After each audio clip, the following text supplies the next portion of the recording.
बहुत ही महत्वपूर्ण topic impurity. इतनी आसानी भाषा में इसको समझाऊंगा आपको, आप भी कहेंगे हम पढ़ेंगे तो आपके ही चैनल से। देखिए दोस्त, in pharmaceutical chemistry and impurity topic क्या है। एक इम्प्योरिटी क्या है? एक अशुद्धि है, एक त्रुटि है जो किसी भी मेडिसिन दवाई में हो सकती है दोस्त। अब क्या है, जो pharmaceutical chemistry and impurities and any want unwanted, unwanted मतलब आप उसे चाहते हो क्या कोई त्रुटि हो जाए आपकी दवाई में?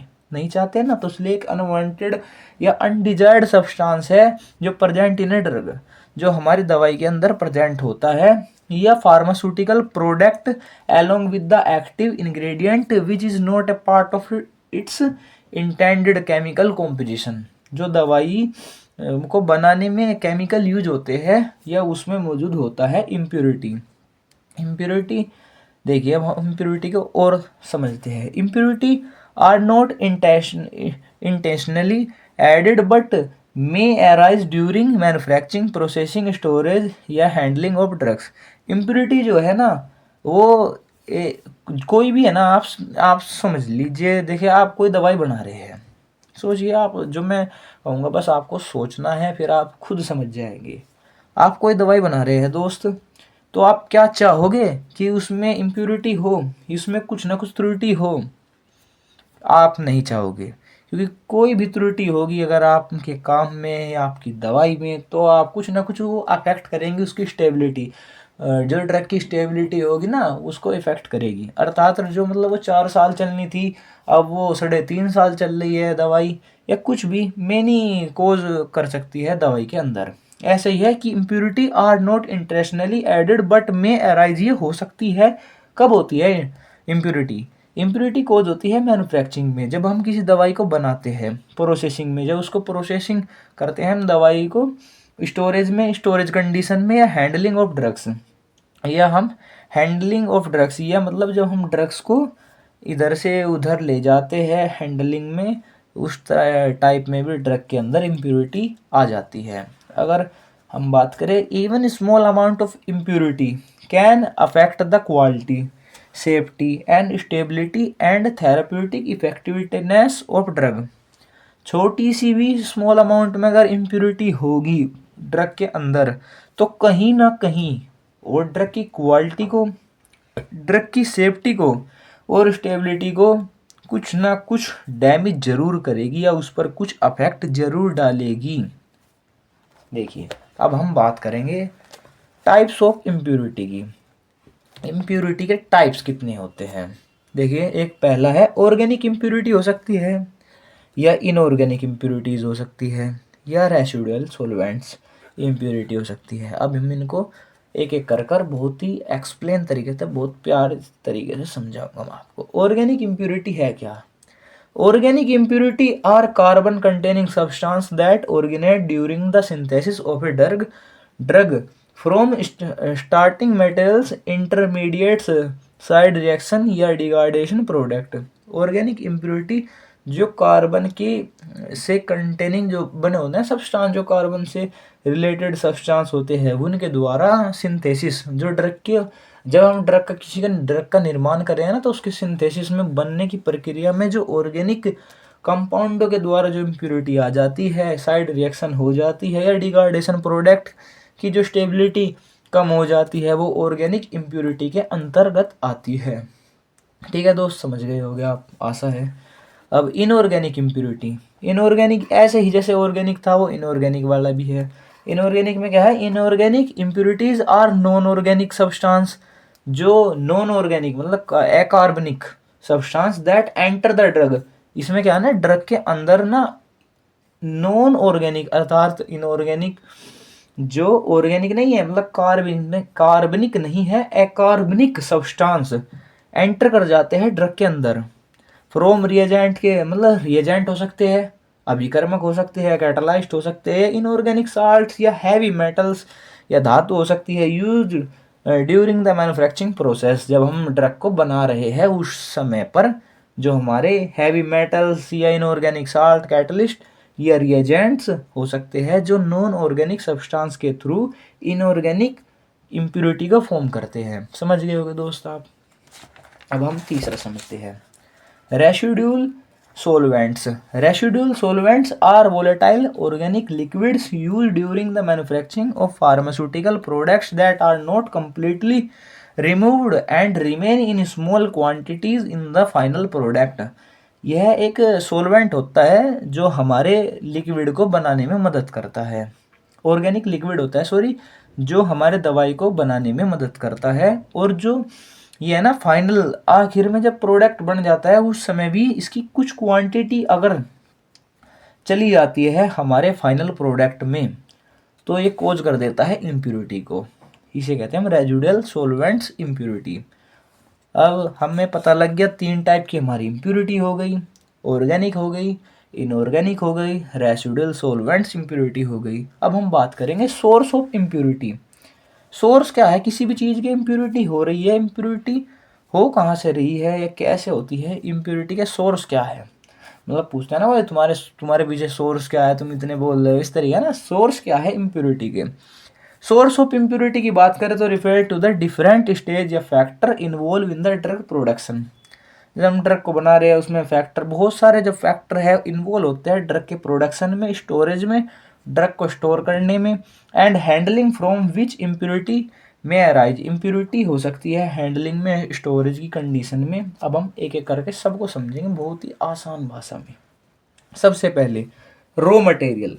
देखो सबसे पहले रॉ मटेरियल को समझो। रॉ मटेरियल है क्या? रॉ मटेरियल होता है कच्चे, एक अंदर एक कच्चा पदार्थ, मतलब स्टार्टिंग मटेरियल्स। रॉ मटेरियल को आप समझ सकते हो स्टार्टिंग मटेरियल, मतलब किसी भी चीज़ को बनाने में जो सबसे मेन या नेसेसरी चीज़ हो ना उसे हम रॉ मटेरियल कहते हैं।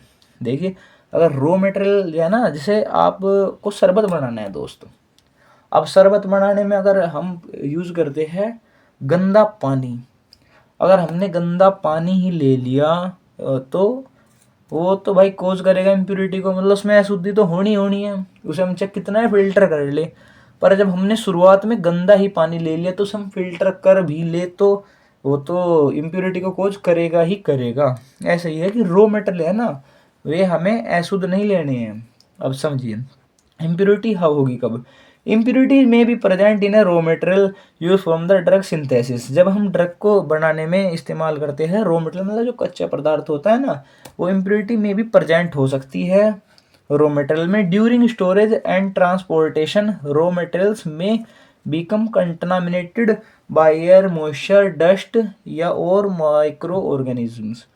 मतलब जब हम स्टोरेज या ट्रांसपोर्ट करते हैं ना रॉ मटेरियल, मतलब कुछ दवाई को बनाने के लिए हम कच्चा पदार्थ कुछ भी, मतलब पाउडर टाइप्स में कुछ भी कहते हैं ना आप, वो लाते हैं तो उसमें एयर के थ्रू, हवा के थ्रू, किसी मॉइस्चर, नमी या डस्ट, धूल या माइक्रो ऑर्गेनिज्म के थ्रू मतलब ख़राब हो सकता है। ये हमारा रॉ मटेरियल्स के अंदर आता है। और जो हमारे फिर रॉ मटेरियल्स है वो हमारी दवाई को ख़राब कर सकते हैं। मतलब सबसे स्टार्टिंग का फेज़ है कि कोई भी दवा ख़राब होने का जो मेन कारण होता है ना वो रॉ मटेरियल हो सकता है उसका। हम कह सकते हैं कि उसका रॉ मटेरियल ही ख़राब था, दवाई तो ख़राब होनी ही थी। अब हम करेंगे मैन्युफैक्चरिंग प्रोसेस। अब किसी भी चीज़ को बनाने के लिए मैन्युफैक्चरिंग प्रोसेस होता है कुछ, मतलब बनाने का प्रोसेस होता है। During the manufacturing process impurity में be form due to incompletely chemical reaction. अगर हमने किसी दवाई को बनाने के लिए कोई केमिकल रिएक्शन थी, अगर वो ही हमारी इनकम्प्लीट हुई या अधूरी हुई या कुछ उसमें त्रुटि हुई तो भाई इम्प्योरिटी तो फॉर्म होनी ही होनी है हमारे ड्रग में। इसमें बस यही लिखा हुआ है during the manufacturing process impurity में बी फॉर्म हो सकती है due to incomplete chemical reaction. अब है साइड रिएक्शन में occur when reaction condition such as temperature, pH या pressure are not properly controlled. देखिए अगर हम किसी दवाई को बना रहे हैं जो उसके लिए कुछ, किसी भी दवाई को बनाने के लिए कुछ पीएच जो होता है ना उसका पावर ऑफ हाइड्रोजन या उसका टेम्परेचर कुछ उसके लिए मेंटेन लेवल होता है। कुछ भी अगर आप दवाई बना रहे हैं, जब आप दवाई बनाने वाली कंपनी में जाएंगे तो आपको पता लगेगा उसके लिए कुछ टेम्परेचर होता है कि इस टेम्परेचर से लेकर इस टेम्परेचर के अंदर बननी है दवाई। पर अगर हम उसे बढ़ा देते हैं टेम्परेचर को या घटा देते हैं और फिर भी दवाई बनाते हैं तो उसमें इम्प्योरिटी फॉर्म हो जाती है। तो ये ना साइड रिएक्शन में occur when reaction condition such as temperature, pH या pressure are not properly controlled. अगर हम पूरी तरीके से इन्हें प्रॉपर्ली कंट्रोल नहीं करते। आप इसे भी समझ गए होंगे। अब हम बात करते हैं environmental condition. Environmental factor, environment मतलब हमारे इन्वायरमेंट से रिलेटेड। इन्वायरमेंट में हमारे क्या आता है आपको पता है, लाइट हो गए, हीट होगी, and moisture can cause chemical degradation. मतलब जो केमिकल है ना हमारी दवाई के, उसको डिग्रेडेशन कर सकता है, उसको ड्रग के केमिकल को ख़राब कर सकता है, leading to the formation of impurity, जो फॉर्म कर सकता है इम्प्योरिटी का कारण बन सकता है। जैसे एयर एंड ऑक्सीजन, ये भी तो इन्वायरमेंटल कंडीशन के अंदर ही आएंगे। Air and oxygen, exposure to the air and oxygen में oxidize certain drugs resulting the formation of impurity compound. देखिए दोस्त, अगर आपने कोई दवाई ली, दवाई लेकर हम उसकी किसी चीज़ दवाई को लाए और उस दवाई को हमने खुली खुली उसमें रख दिया कहीं भी, जैसे उसमें धूप लग रही है, उसके अंदर एयर आ रही है या ऑक्सीजन आ रही है, तो आप देखेंगे कुछ दिनों बाद अगर आप उसे रख कर छोड़ देते हैं, कुछ भी 3 4 5 6 दिन बाद अगर आप उसे फिर से देखेंगे तो उसका कुछ केमिकल प्रॉपर्टी उसकी डिसबैलेंस मिलेंगी आपको, और जो वो दवाई है उसमें इम्प्योरिटी कोज हो गई है, इम्प्योरिटी फॉर्म हो चुकी है, इम्प्योरिटी आ चुकी है उसमें, एयर और ऑक्सीजन के कारण। ये भी उसका मेजर कारण होते हैं इम्प्योरिटी के लिए। अगर रिएजेंट हो गया, अगर हम उसमें विकर्मक की बात करें, यूज इन द सिंथेसिस में कंटेन इम्प्योरिटी, जो इम्प्योरिटी को बनाती है, या मे remain unreacted which can be carried into the final drug product, जो उनसे अनरिएक्ट कर जाते हैं, जो बचे हुए होते हैं वे अनरिएक्ट करते हैं, अनरिएक्टेड जो रिएक्ट नहीं करते विकर्मक, और which can be carried into the final, जो हमारी फाइनल ड्रग प्रोडक्ट है उसके साथ वे मिल जाते हैं, तो वो भी कोज कर सकते हैं हमारी इम्प्योरिटी को। अब हम बात करेंगे, अब हम बात करते हैं अपनी स्टोरेज कंडीशन की। अगर इम्प्रॉपर स्टोरेज टेम्परेचर है, वही बात है ना, टेम्परेचर अगर कम या ज़्यादा है ना स्टोरेज की कंडीशन में दवाई की, तो भाई दवाई ख़राब हो ही जाएगी। इसमें ये है कि हाई ह्यूमिडिटी या moisture during storage can cause hydrolysis या moisture related reaction leading to impurity formation, मतलब इम्प्योरिटी का फॉर्म कर देगी। जैसे ड्रग है, अगर हम किसी दवाई को नमी वाली स्थान पर रख देते हैं तो जो हमारी दवाई होती है ना वो भी नमी नमी ले लेती है और उसके बाद वो टूट जाती है। यही सब इसमें लिखा हुआ है, ध्यान से पढ़ लेना। कोई दिक्कत होगी तो आप मुझसे फिर पूछ सकते हैं कमेंट बॉक्स में।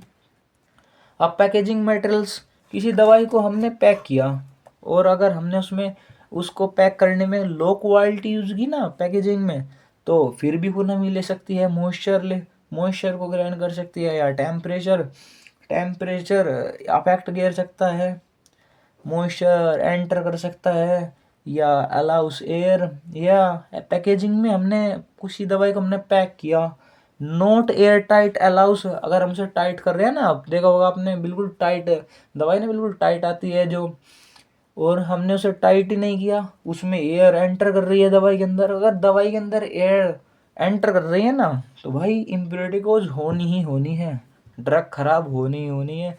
ये भी हमारी पैकेजिंग मटेरियल्स में आता है कि हमें पैकेजिंग मटेरियल्स में ऐसी ड्रग्स के लिए ऐसी सूटेबल पैकेजिंग करनी है उसकी, जो उसके अंदर हमारी एयर ना आ पाए। अगर एयर आ गई ना उसके अंदर ड्रग के, तो भैया ख़राब होनी है हमारी ड्रग।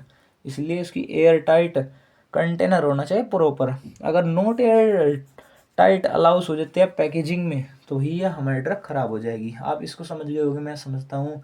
आपको दोस्त इसका पीडीएफ मिल जाएगा, और आपको पूरे बी फार्मा में पूरे फर्स्ट सेमेस्टर से लेकर 8वें सेमेस्टर तक कुछ भी किसी भी टॉपिक में कुछ दिक्कत आती है, आपका भाई आपके साथ है।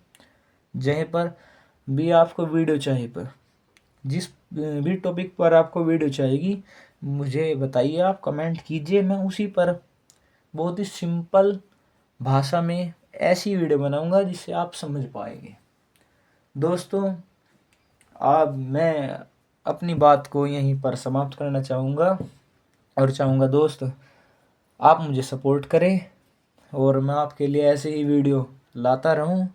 अभी मेरा चैनल नया है, इसलिए आपके सपोर्ट की मुझे और भी ज़्यादा ज़रूरत है, और मैं उम्मीद भी है, मुझे विश्वास भी है कि आप मेरे दोस्त, आप मेरे भाई मुझे सपोर्ट भी करेंगे और चैनल को ग्रो करने में मदद करेंगे, और आपके लिए मैं ऐसे ही यूज़फुल वीडियो बनाता रहूँगा जो आपके काम आए।